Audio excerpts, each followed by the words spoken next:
हरियाणा और जम्मू कश्मीर के नतीजों पर लगातार न्यूज 18 बिहार झारखंड की नजर बनी हुई है।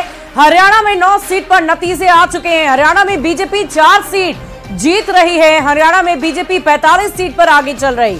हरियाणा में कांग्रेस 5 सीटें जीती और हरियाणा में कांग्रेस 31 सीट पर आगे चल रही है। इस वक्त की बड़ी खबर आपको बता रहे हैं, हरियाणा में 9 सीट पर नतीजे आ चुके हैं और देखिए लगातार सुबह से इन आंकड़ों पर सबकी निगाहें टिकी हुई हैं। ये जो संख्या है वो आपको दिखा रहे हैं। हरियाणा में बीजेपी 45 सीटों पर आगे है, यानी कि बहुमत के आंकड़े को पार करने में अब थोड़ी ही कमी रह गई है। लेकिन ये हरियाणा में कांग्रेस 31 सीट पर आगे चल रही है। तो हरियाणा की बात हम कर रहे हैं। हरियाणा में 9 सीटों पर नतीजे आ चुके हैं और 9 सीटों में से अगर 4 सीटों की बात करें तो बीजेपी ने जीती है और 5 सीटें अलग अलग कांग्रेस की बात कर रहे हैं तो कांग्रेस 5 सीटें जीती। और देखिए ये ग्राफिक्स के माध्यम से हम आपको आंकड़े समझाने की कोशिश कर रहे हैं। ये आपको यहां से यहां तक भगवा रंग देखने को मिल रहा होगा। ये भगवा रंग साफ दर्शा रहा है कि बीजेपी की संख्या ज्यादा है। 51 यहां पर सीटें जीत चुकी है, 34 कांग्रेस की सीटें हैं। नीली रंग में आपको ये जगह दिख रही होगी जो 34 सीटों की जगह है। और अगर इस निर्दलीय की बात करें तो 3 है, यहाँ बीएसपी की बात करें तो 2 है।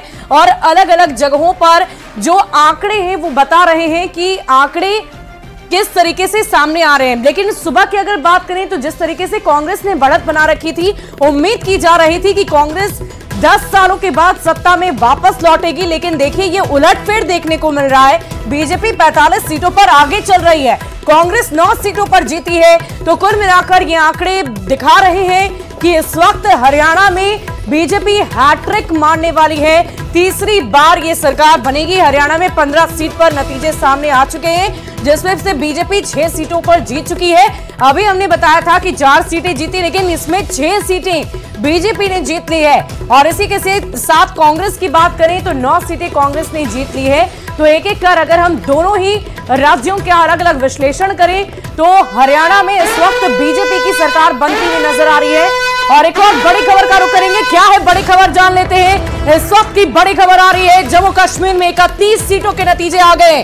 31 सीटों के नतीजे क्या कुछ सामने आए वो जानिए। 15 सीटों पर बीजेपी की जीत हो गई है, यानी कि आधी सीट बीजेपी ने जीती है और 18 सीट पर कांग्रेस की जीत हुई है। जम्मू कश्मीर में बीजेपी 15 सीट पर आगे चल रही है। और इसी के साथ एनसी और कांग्रेस की बात करें तो 37 सीटों पर एनसी और कांग्रेस बरकरार है, यानी कि जम्मू कश्मीर में 50 सीटों के नतीजे आ चुके हैं। और इन 50 सीटों के नतीजे क्या कह रहे हैं, आंकड़े क्या कह रहे हैं, ये हम आपको समझाने की कोशिश कर रहे हैं। 24 सीट पर कांग्रेस प्लस की जीत नजर आ रही है और ये जीत कितनी हो रही है वो आप देखिए। और देखिए लगातार हम आपको रंगों के माध्यम से इस गोल घेरे में समझाने की कोशिश करते हैं। 90 विधानसभा सीटों पर जम्मू कश्मीर में लड़ाई हुई और कांग्रेस की अगर हम बात करें तो कांग्रेस ने एनसी के साथ यानी कि नेशनल कॉन्फ्रेंस के साथ मिलकर जब चुनाव लड़ा है तो 51 सीटें जीती है। वहीं अगर हम अदर्स की बात करें तो 7, बीजेपी 29 और इसके अलावा पीपीडी की बात करें तो पीपीडी को भी कुछ सीटें मिलती हुई नजर आ रही हैं। तो देखिए इस वक्त जो स्थिति नजर आ रही है उसको देखकर समझा जा सकता है कि दोनों ही राज्यों में अलग अलग आंकड़े हैं और अलग अलग आंकड़े अलग अलग चीजों को दर्शा रहे हैं। जम्मू कश्मीर में 90/90 यानी कि विधानसभा सीटें 90 हैं जिनके लिए उम्मीदवारों को उतारा गया था। 51 INDIA यानी कि इंडियन नेशनल कांग्रेस और नेशनल कॉन्फ्रेंस की जब गठबंधन हुई और उसके बाद जब ये चुनावी रणभूमि में उतरे हैं तो 51 सीटें इन्होंने जीती है। 29 बीजेपी और 3 पीपीडी, इसके साथ साथ 7 अदर्स को मिले हैं पीडीपी। तो कुल मिलाकर आप आंकड़ों को देख पा रहे हैं और आंकड़ों को देखकर समझा जा सकता है कि दोनों राज्यों की स्थिति क्या है।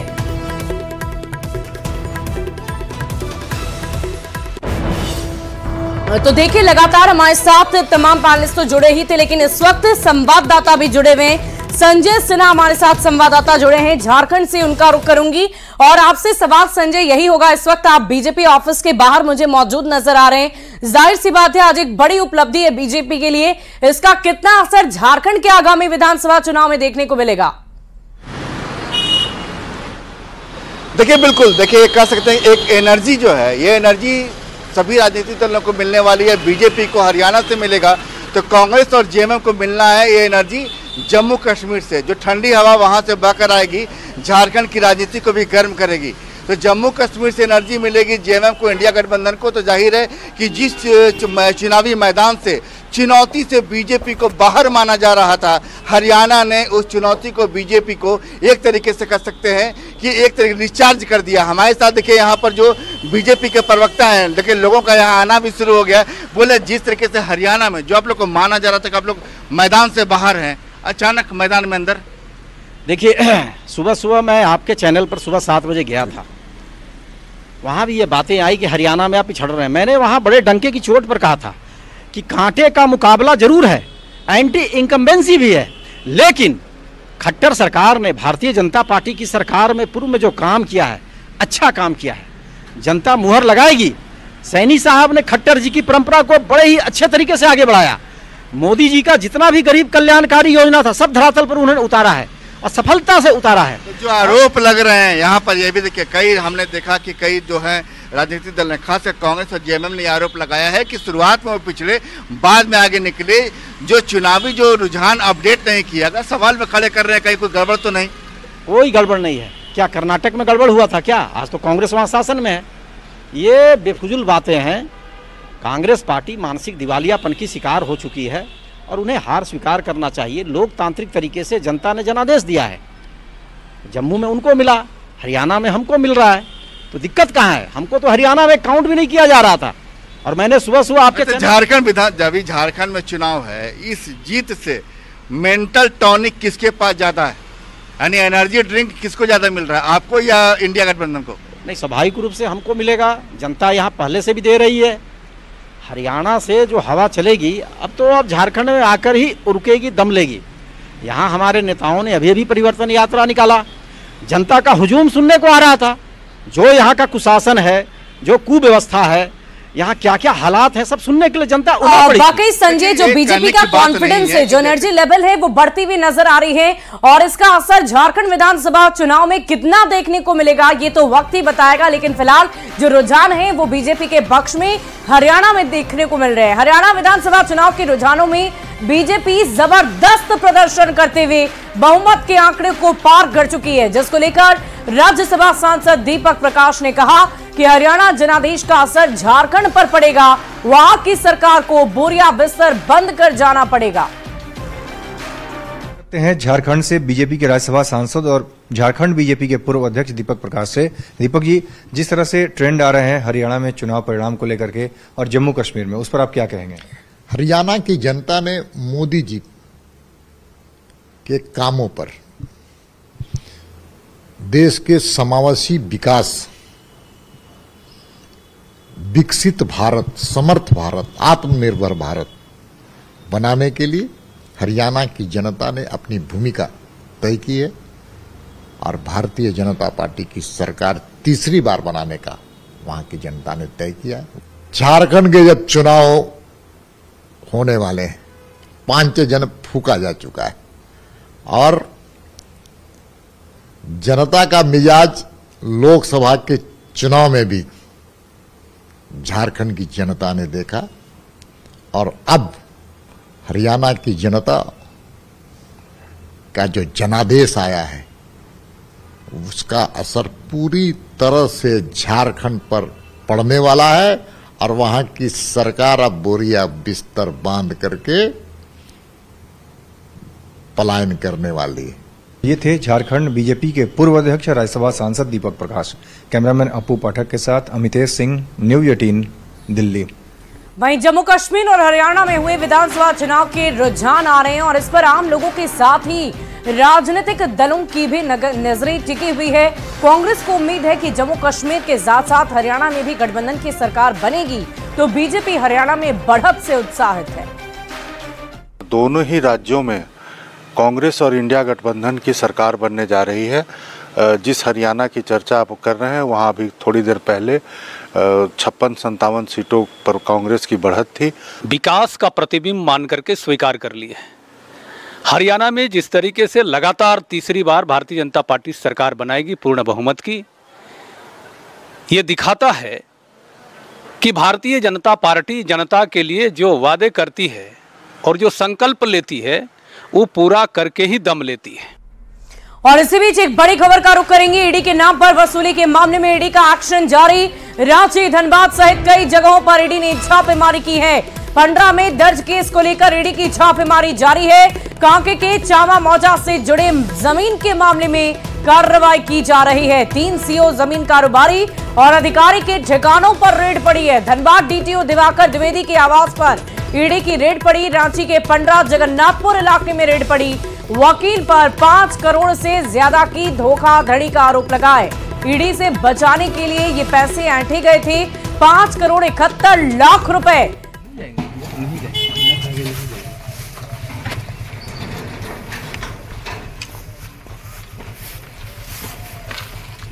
ईडी की टीम ने दबिश दी है। धनबाद डीटीओ सी दिवाकर द्विवेदी के आवास में इस समय ईडी की टीम जांच पड़ताल कर रही है। ईडी की कार्रवाई से बचने को लेकर धनबाद डीटीओ ने सुजीत कुमार नाम के अधिवक्ता को 1 करोड़ रुपए की भारी रकम दी थी। ईडी इस बात की जानकारी जुटा रही है कि आखिर डीटीओ के द्वारा इतनी भारी रकम किस सोर्स से अधिवक्ता को दी गई थी। मामला रांची से जुड़ा हुआ, इसी को लेकर ईडी की पूरी टीम जो है सो जांच पड़ताल कर रही है। इस मामले में कांके के वर्तमान सीईओ और कांकों के पूर्व सीईओ के द्वारा भी अधिवक्ता को ईडी की कार्रवाई से बचने को लेकर एक मोटी रकम दी थी। ईडी की टीम उस पूरे चैन को एक तार में जोड़ने का काम करी और उसी को लेकर अभी डीटीओ के यहाँ छापेमारी चल रही है। फिलहाल डीटीओ के यहाँ क्या कुछ प्राप्त हुआ है या तो जानकारी नहीं मिल पाई है, लेकिन धनबाद में ईडी की दबिश एक बार फिर हुई है और इस बार ईडी की कार्रवाई से बचने को लेकर भारी रकम दी गई थी, उसकी जांच पड़ताल कर रही है। संजय गुप्ता, न्यूज़ 18 धनबाद।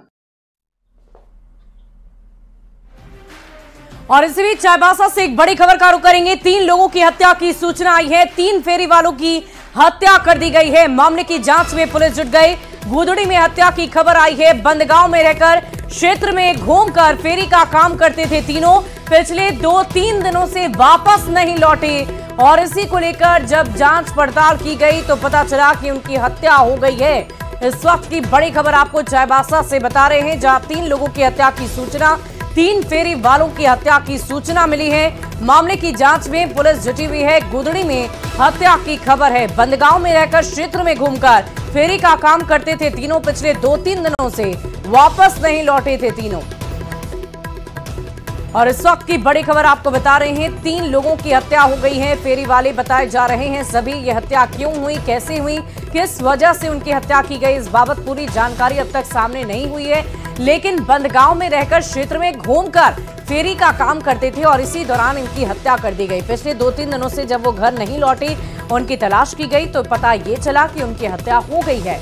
गुदड़ी में हत्या की खबर है। चाईबासा से ये बड़ी खबर आपको बता रहे हैं, 3 लोगों की हत्या की सूचना मिली है। इस पूरी खबर के अधिक जानकारी के साथ न्यूज़ 18 संवाददाता रुपेश प्रधान हमारे साथ फोन लाइन पर हैं। रुपेश, क्या जानकारी है? इनकी हत्या किसने की, क्यों की गई, क्या किसी तरह की कोई जानकारी आपके पास?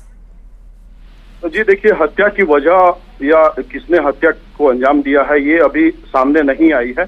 और गुदड़ी जो क्षेत्र है और जिस स्थल जो घटना है, जतरमा क्षेत्र के आसपास बताया जा रहा है ये जो घटना हुई है वो काफी सुदूर क्षेत्र है और उस क्षेत्र में जैसे मोबाइल नेटवर्क या भी नहीं है तो संपर्क में भी समस्या हो रही है।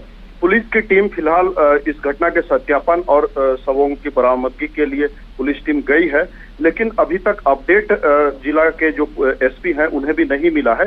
एसपी से जो जानकारी मिल पा रही है कि घटना के सत्यापन के बारे में पुलिस टीम वहां गई है और 3 लोगों की हत्या की हालांकि चर्चा है और रविवार से ही ये तीनों बंदगांव में रहते थे और वहां से गुदड़ी क्षेत्र में या बंदगांव के जो भी ग्रामीण क्षेत्र है और बंदगांव और गुदड़ी का जो क्षेत्र है वो सीमावर्ती दोनों। वाकई रुपेश, देखने वाली बात होगी कि इस पूरे मामले में पुलिस की तरफ से क्या कुछ कार्रवाई आगे की जाती है। बहुत बहुत शुक्रिया आपका हमारे साथ जुड़ने के लिए। इस पूरी खबर पर नजर बनाए रखें।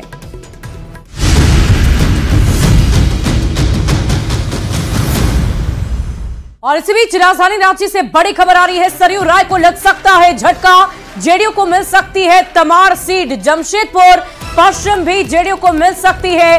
809 और जेडीयू 2 सीटें मिल सकती है। जमशेदपुर पूर्वी के विधायक हैं सरयू राय। टिकट बंटवारे पर चर्चा के लिए 5 लोग अधिकृत हैं। बाबूलाल मरांडी समेत 5 अधिकृत नवरात्र के बाद जारी होगी पहली सूची। तो देखिए, सीटों के बंटवारे के साथ साथ अब फॉर्मूला तय किया जा रहा है। फॉर्मूला तय होने के साथ ही अब इसकी घोषणा भी की जाएगी। आपको बता दें कि सीटों को लेकर पहले से ही विवाद चल रहा था।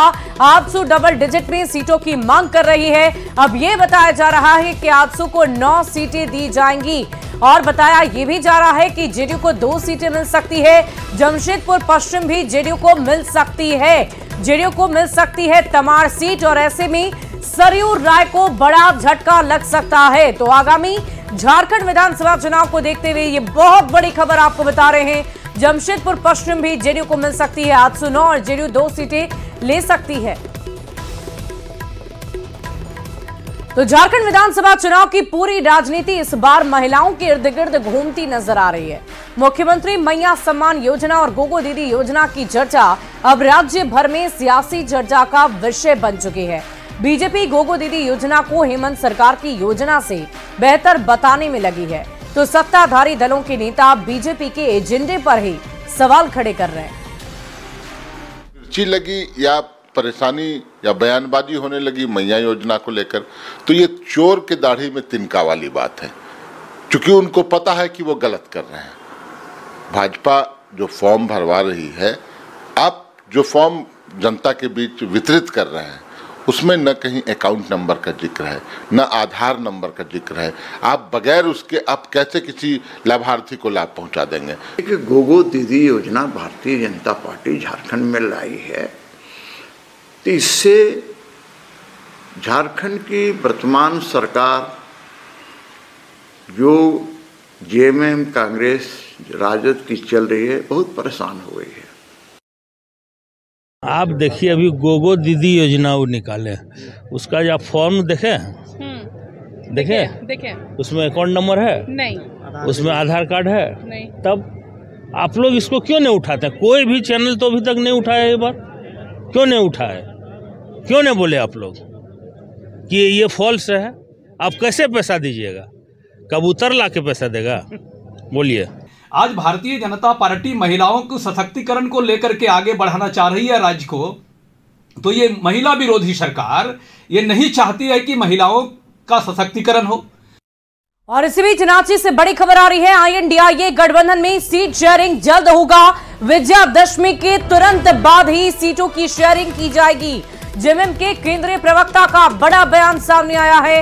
विजयादशमी के बाद सभी पार्टियों के साथ औपचारिक बैठक होनी है। जेएमएम, कांग्रेस, आरजेडी, CPI-ML के बीच ये सीट शेयरिंग की जाएगी और बैठक में यह तय होगा कि कौन कितनी और किस सीट पर चुनाव लड़ेगा। बैठक में उम्मीदवारों के चयन पर भी चर्चा होगी। तो इस वक्त की बहुत बड़ी खबर आपको बता रहे हैं। INDIA अलायंस का ये कहना है कि विजयादशमी यानी कि दशहरा के बाद ही ये सीटों के फॉर्मूला को तय करेंगे। और इधर बीजेपी की अलायंस की बात करें तो बीजेपी की तरफ से, NDA अलायंस की तरफ से लगातार अभी से ही सीटों के फॉर्मूला को तय कर लिया गया है। लगभग कहा जा रहा है कि कुछ ही दिनों में इसकी जानकारी भी दे दी जाएगी। और वहीं जमशेदपुर में बड़ी खबर आ रही है। पीएम मोदी ने चंपाई सोरेन से बातचीत की है। चंपाई सोरेन की स्वास्थ्य के बारे में पूरी जानकारी ली है। आपको बता दें कि स्वास्थ्य कारणों की वजह से चंपाई सोरेन इस वक्त अस्पताल में इलाजरत थे। शुगर लेवल डाउन होने के चलते शनिवार को चंपाई सोरेन TMH अस्पताल पहुंच गए थे। सोमवार को अस्पताल से चंपाई सोरेन डिस्चार्ज भी हुए। आपको बता दें कि चंपाई सोरेन ने अस्पताल के बेड से ही साहिबगंज में जनता को संबोधित किया था।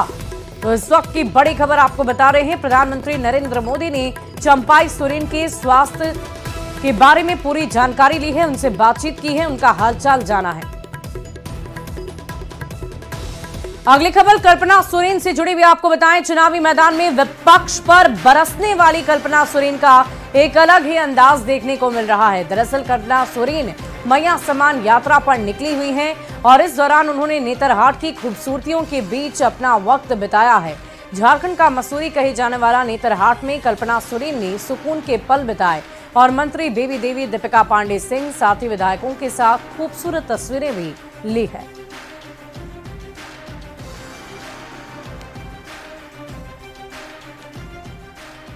तो झारखंड की खबरों से हमने आपको रूबरू करा दिया, लेकिन हरियाणा और जम्मू कश्मीर के विधानसभा चुनाव के रिजल्ट आज आने वाले हैं और लगातार रुझान आ भी रहे हैं। आज मंगलवार के दिन किसका मंगल होगा, किसकी जीत होगी, किसकी हार होगी, ये देखने वाली बात होगी। लेकिन न्यूज़ 18 पर लगातार ये आंकड़े, ये रुझान सबसे पहले आप तक पहुंचा रहे हैं। परिणाम के लिए थोड़ा इंतजार करना होगा। यहां रुकते हैं एक छोटे से ब्रेक के लिए।